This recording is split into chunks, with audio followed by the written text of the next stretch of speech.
ভিক্ষ তোমার নাম কি? ফলে পরিচয়। আসসালামু আলাইকুম, আমি মেহের আলী মামুন। কেমন আছেন? আশা করি সবাই ভালো আছেন। 2019 সালের 31 ডিসেম্বর চীনের উহান শহরে করোনা ভাইরাসের একটি সংক্রমণ দেখা দেয়।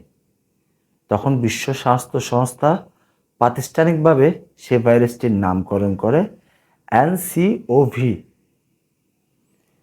সে ভাইরাসটি সংক্রমণ শুধু চীনে নয়, বিশ্বের অনেক জায়গায় কিন্তু দেখা দিয়েছিল। বাংলাদেশে 2020 সালের 8ই মার্চ এই সংক্রমণটি ধরা পড়ে। এখন প্রশ্ন হতে পারে, অনেক বছর পরে এসে এই করোনার কথা কেন আমি বলছি? আপনারা সকলে অবগত আছেন, গাউসিয়া কমিটি বাংলাদেশ করোনাকালীন সময়ে অনেক কাজ করে গিয়েছে। আমিও সেটার একটা অংশ। করোনাকালীন সময়ে মানুষের পাশে দাঁড়ানোর সুযোগটা আমার হয়েছিল। আমি পড়াশোনা করেছিলাম বাংলা ইংলিশ মিডিয়ামে। কথাটি কেন বলছি? কথাটি বলার কারণ হচ্ছে, মাদ্রাসার লাইনে পড়াশোনা করার সুযোগ আমার হয়ে ওঠেনি। আপনারা জানেন, আঞ্জুমানের রহমানিয়া আহমদিয়া সুন্নিয়া ট্রাস্টের একটি অঙ্গ সংগঠন হচ্ছে এই গাউসিয়া কমিটি বাংলাদেশ। গাউসিয়া কমিটি বাংলাদেশ এই করোনাকালীন সময়ে খবর নিয়ে দেখবেন, অনেক স্কুল কলেজে পড়াশোনা করেছে কিন্তু মাদ্রাসার কোনো প্রাতিষ্ঠানিক জ্ঞান নেই, সেই ব্যক্তিগুলোই কিন্তু করোনাকালীন সময়ে কাজ করে গিয়েছে। এটি কিভাবে সম্ভব হয়েছে? এই সমস্ত কাজগুলো আমরা শরীয়তের মাসাইল শিখতে পেরেছিলাম একটি প্রতিষ্ঠানের মাধ্যমে। সেই প্রতিষ্ঠানের নাম হচ্ছে জামিয়া আহমদিয়া সুন্নি আলিয়া মাদ্রাসা। 1954 সালে কুতুবুল আউলিয়া বানিয়া জামিয়া সৈয়দ আহমেদ শাহ শ্রীকুটি রাদিয়াল্লাহু তাআলা আনহুর পবিত্র হাত মুবারক ধরেই এই জামিয়া আহমদিয়া সুন্নি আলিয়া মাদ্রাসার ভিত্তিপ্রস্তর স্থাপন করা হয়।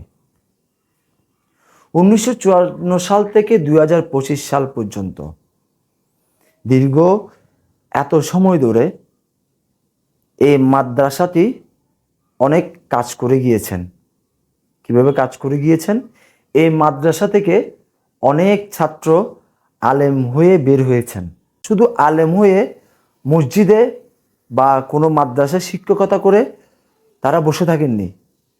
অনেক সরকারি প্রতিষ্ঠানে, অনেক বিভিন্ন জায়গায় এই জামিয়া আহমদিয়া সুন্নি আলিয়ার মাদ্রাসার ছাত্ররা কিন্তু দেশের জন্য, দেশের জাতির জন্য কাজ করে যাচ্ছে। 2020 সালে যখন করোনাকালীন সময়ে মানুষ মারা যাচ্ছিল, তখন তাদেরকে গোসল কাফন দেওয়ার জন্য শরীয়তের যে মাসাইলগুলো জানা দরকার, সে মাসাইলগুলো জানার জন্য দাওয়াতে খায়ের নামে, অর্থাৎ মাসাইল নামে একটি প্রোগ্রাম আয়োজন করা হয়। প্রতি সপ্তাহে বিভিন্ন মসজিদে এই দাওয়াতে খায়ের প্রোগ্রাম হয়ে থাকে। সে দাওয়াতে খায়ের মাধ্যমে কিন্তু এই মাসাইলগুলো জানার সুযোগ হয়েছিল। দাওয়াতে খায়েরগুলো কারা করে? এই দাওয়াতে খায়েরগুলো করেন জামিয়া আহমদিয়া সুন্নি আলিয়া মাদ্রাসার পড়াশোনা করছে বা করা শেষ হয়েছে সে সমস্ত আলেমরা।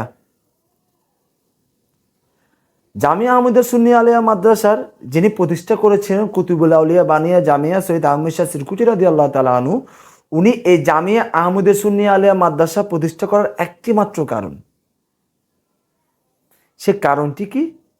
সে কারণটি হচ্ছে মাযহাব মিল্লাতের খেদমত করা। ইসলামের সঠিক জ্ঞানগুলো যেন মানুষের কাছে পৌঁছায়, সেই জিনিসগুলো জানার জন্য এই প্রতিষ্ঠানটি সৃষ্টি করা হয়েছে।